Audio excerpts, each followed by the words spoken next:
Hi everyone, I just wanted to document September. So this is a little longer video, so where we're going. So as you can see, my husband is working diligently on this.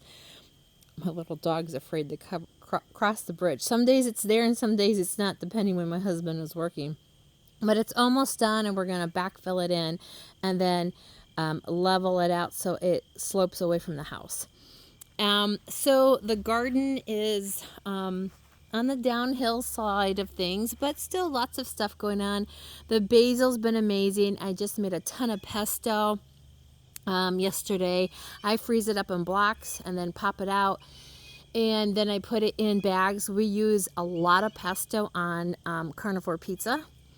And as you can see, there's some right down there. That is cilantro coming in. If you have an issue with cilantro, just keep seeding it over and over. It can bolt quickly. It's a cold crop. It likes cold, and we've been having hot. And then green onions, those are green onions that are maturing down over there. Those I just keep pulling up when we have tacos on Sundays after church. We grab some out there and chop them up. I like to put them on salads. We had an Asian salad. Sorry, the Blue Jays. We had I don't think they call it a litter, but we had baby Blue Jays born, and they have a nasty sound, and they're all over here. There's a set of 4 of them that are being noisy. But I had a cabbage in here that survived all the different bugs, and it was delicious. My husband and I ate the whole cabbage in one evening with cabbage salad, an Asian salad. The beets are coming in. I need to pull my beets as soon, probably, hopefully, maybe next week. I don't know. And I like to cook them up and can them into pickles. We don't eat a lot of them, but when I do go to eat them, I just enjoy. I enjoy having pickles like my grandma would make when I was a kid. Beef steak tomatoes, as you can see, they split a little, probably because of lack of rain. The green zebras are just really starting to come into their own. They're really slow this year. And then I have this, I think it's called like sunrise bumblebee. It turns really orange and striped. It's beautiful, but the taste is like, I'm not impressed with it. And I haven't been, but I had the seeds, so I used them. I think this is Candy Floss Cosmos.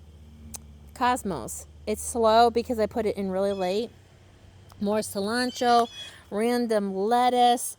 There's zinnias coming up. These are all, I just kept putting things in later. And then some rocket and some other salads that are coming in that are slow because of lack of rain. Again, that's been a big one.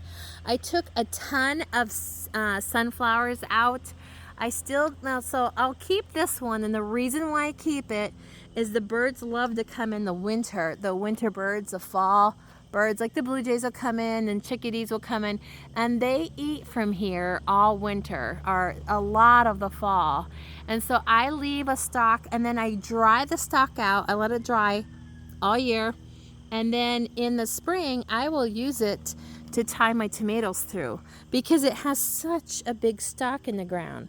So this will be, I will use this. I've cut them from last year and I used them to tie my tomatoes through. So it's a free stock. And it's been recycled. And I will do that with these ones too. And then I get volunteers because I kept them out. So sunflowers are on their downhill slide. I cut a ton out and I'm drying the stalks over here. They're leaving. The corn's gone. I've been chopping things up, putting in the compost. I literally just picked a gladiola. One left. It came up. I had picked them and sold some. And this, there was one left, and it's in the house sitting now. It's kind of fun. Again, more chocolate cherries. These are ripe. These ones here, this is very ripe. And they'll get darker and darker and sweeter, and they are just so good. I have to look the real name up. We named them chocolate cherries because it fit the description, because they get more chocolatey looking. I have to look. I don't think that's its official name. We have carrots. I have more carrots maturing. I have more sunflowers coming up. I thought I was done, but I have a little bit more. These were all planted later.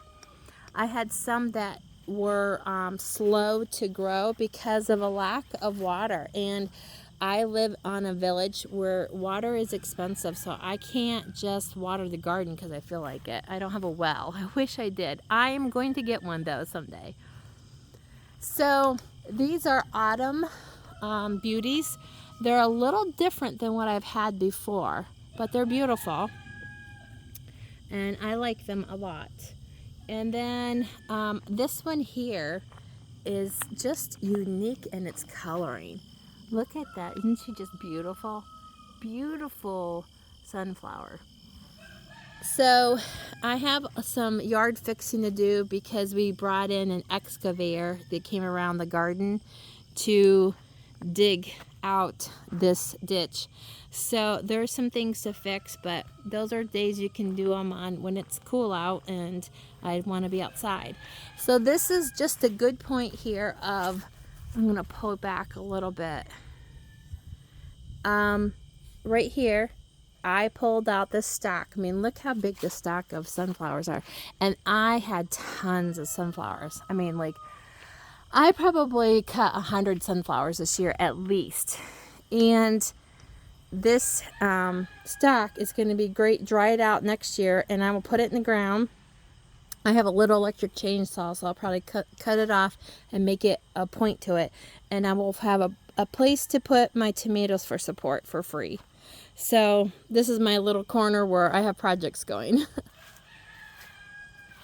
So I just wanted to get a really good look at what's been going on and documenting it. And even the marigolds were very slow this year. And I've never had them so late. But they're blooming now and look beautiful. I have some I cut for the house. I've been starting some hydrangeas. I'm going to plant some up. I've got cuts from all over from my grandparents' property. My grandpa just passed away this year at 102. And so I wanted to get some of his plants, so I did. So this is what's like a little jungle in here.